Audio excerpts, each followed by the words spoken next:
Olá, meu nome é Manuel Gibson. Bem-vindos a mais uma aula dos Cadernos de Tecnologia Aplicada. O nosso tema é propagação das ondas eletromagnéticas. Estamos interessados nos serviços de telecomunicações sem fio e na análise de projeto e instalação de enlaces sem fio. Temos 4 aulas até agora e nossa quinta aula é perturbações na propagação das ondas de radiofrequência. Terceira e última parte desta sequência.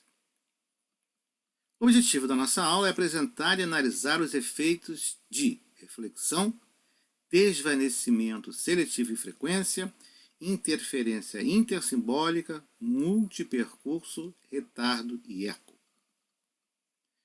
Iniciaremos pela reflexão, que você já deve ter visto a luz do sol batendo na superfície metálica no espelho e sendo refletido, a luz sendo refletida. É o que acontece com as ondas de rádio sob certas condições, a reflexão. 2 condições devem ser atendidas. A onda deve incidir na superfície e essa superfície deve ser refletora para a frequência da onda. Sim, nós sabemos que a superfície metálica sempre vai refletir uma onda de rádio.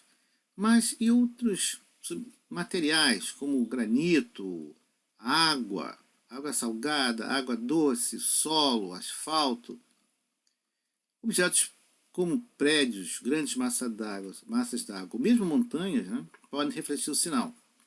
Reflexão é o princípio de funcionamento do radar e é a fonte do fenômeno de multipercurso. O sinal que atinge o receptor é formado pela soma de um sinal direto e muitos sinais refletidos, chegando com atrasos no tempo e diferença de fase distintos, podendo provocar aumento da taxa de erros, até mesmo interromper a comunicação. Vamos ver a figura seguinte. Temos aí os 3 raios comumente encontrados na situação real. Temos o raio direto, se houver visada direta, o que é pouco provável na maioria dos enlaces urbanos. Temos o sinal refletido, muito comum, ou sinais refletidos, muito comum também, e o raio sinal difratado. O raio refletido, ele tem um percurso maior. O raio percorre uma trajetória mais longa, maior, em relação ao raio direto.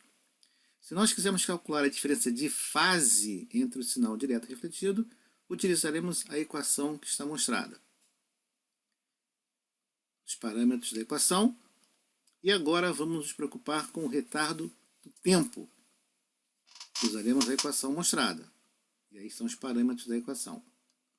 Vejamos um exemplo. Nós temos um enlace operando em 2.4 GB e as antenas distantes entre si 100 metros. Então, o raio direto percorre um percurso de 100 metros. Nós temos um ponto de reflexão que está a 60 metros de uma antena e 40,0625 metros da outra antena. Vamos considerar que é uma superfície muito boa em termos de reflexão.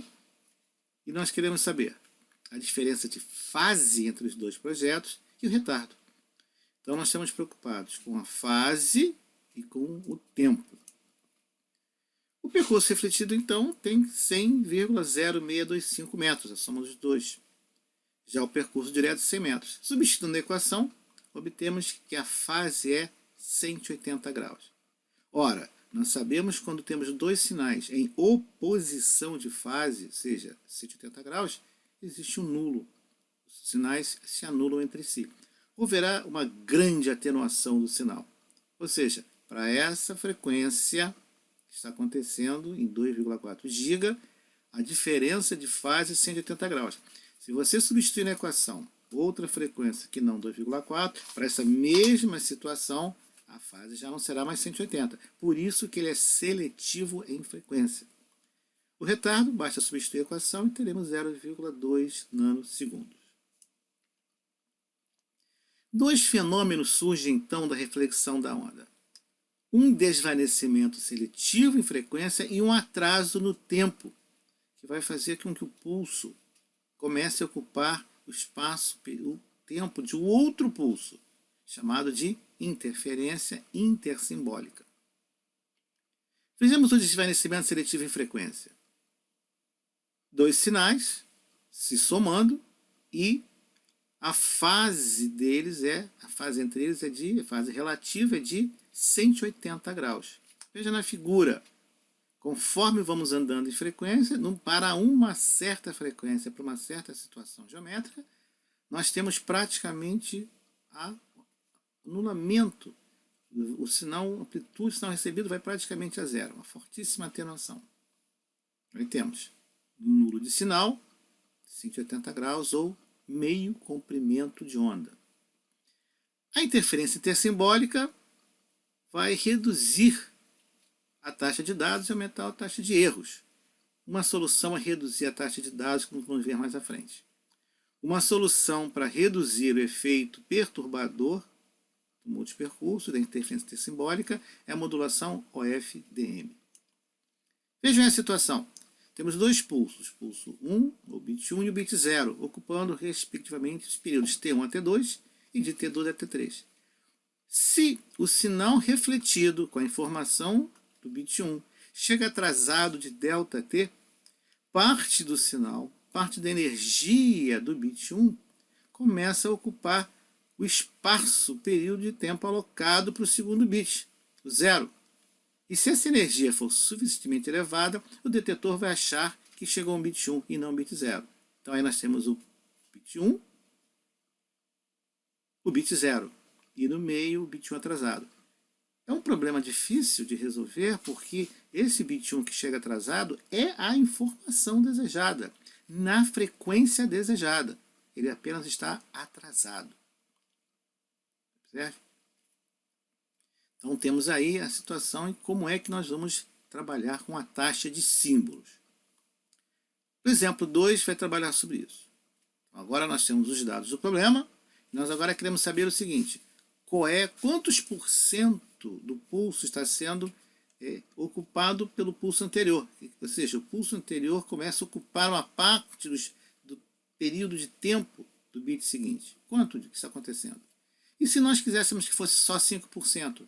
Ou seja, não houvesse muita interferência. O que teríamos que fazer? Bom, se nós fizermos as contas, nós vamos ver que a diferença de 6 metros no percurso, temos 20 nanosegundos. A duração do símbolo, dado a taxa de símbolos, é de 100 nano. Então, 20% da duração do símbolo é ocupada pelo bit anterior. É uma interferência intersimbólica. Se nós quisermos que esses 20 nanosegundos sejam apenas 5%, nós temos que o novo símbolo agora dure 400 nanosegundos. O símbolo está durando mais tempo. Durante o mesmo período de tempo, menos símbolos serão transmitidos. Nós tivemos que reduzir a taxa a uma redução de 75%. Se nós não tomarmos nenhuma providência técnica em relação ao FDM, nós teríamos que reduzir a nossa taxa em 75%. Então vemos que a reflexão ela provoca dois efeitos prejudiciais. Um, que nós analisamos no domínio da frequência, que é o desvanecimento seletivo em frequência. E o outro no domínio do tempo, que é a interferência intersimbólica. O multipercurso, falamos, é quando a onda agora chega não apenas por um sinal refletido, por diversos. Todos eles com diferenças de fase e retardo. Isso vai provocar uma interferência intersimbólica. Então, o multipercurso é mais uma fonte de interferência intersimbólica. Temos que utilizar ou reduzimos a taxa de dados ou utilizamos o FDM. Aí está a situação comum na área urbana. Temos não apenas um sinal refletido, mas temos vários, o sinal se refletindo em vários edifícios, diversas superfícies metálicas, até mesmo em outros veículos, e chegando até o receptor. Todos esses sinais combinados com atrasos de fase, de tempo, levam à situação de multipercurso. Já o retardo está em relação ao tempo. Devido à velocidade finita de propagação da onda, o pulso que sai da antena transmissora, a informação, leva um tempo finito para chegar à recepção. Se você precisa se você está preocupado com o sincronismo, lembra que só é possível começar esse sincronismo quando chega a informação no receptor. Então, entre a transmissão e a chegada, nada é feito, tem que se esperar. Isso mostra a diferença de tempo o intervalo de tempo decorrido entre esses dois pontos. Fizemos um exemplo. Considera um satélite distante 38.200 quilômetros da estação terrena. Quanto tempo leva para chegar? Fazendo a conta, nós temos 127 milissegundos. Então, agora imagine uma reportagem onde em algum lugar a pessoa que está na estação, na emissora, diga: meu colega que está agora em uma cidade distante vai falar. A ligação é geralmente via satélite. Então, o pulso foi até o satélite, a informação ao satélite, desceu até um ponto, foi levado ao repórter e fez o caminho de volta. Entendeu porque aquele retardo entre falarem, fala companheiro, e a pessoa responder, é por esse retardo. E o sinal de Wi-Fi em nossas casas? 4,5 metros de distância. Então, cerca só de 15 nanosegundos. Entre transmitir o pulso e chegar, 15 nanosegundos. O eco nada mais é do que uma reflexão para a fonte. Você fala e ouve o que você falou. Há um tempo e o sinal às vezes chega mais fraco. Sim, é a mesma coisa esse sistema de rádio. E é um efeito desagradável, é usado no radar, mas em telecomunicações é bem desconfortável. O interessante é que para os seres humanos, nós precisamos de um pouco de eco. É uma sensação de conforto você ouvir a si próprio enquanto fala. Senão, nós achamos que o equipamento está danificado. Se o eco demorar muito tempo para chegar, para voltar, e com amplitude muito alta, aí nós temos um problema. Então, nós abordamos vários efeitos na propagação da onda. Vimos sobre reflexão, desvanecimento seletivo em frequência, interferência intersimbólica, multipercurso, o retardo e o eco. Se você tem alguma dúvida ou está interessado em aprender um pouco mais sobre dB, dBm, dBW, aqui no canal você encontra vários vídeos explicando.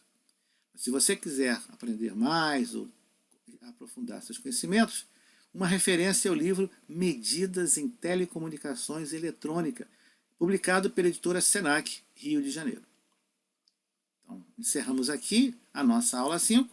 A nossa próxima aula será a aula 6, faixas de frequências e serviços associados. Obrigado pela atenção e até lá!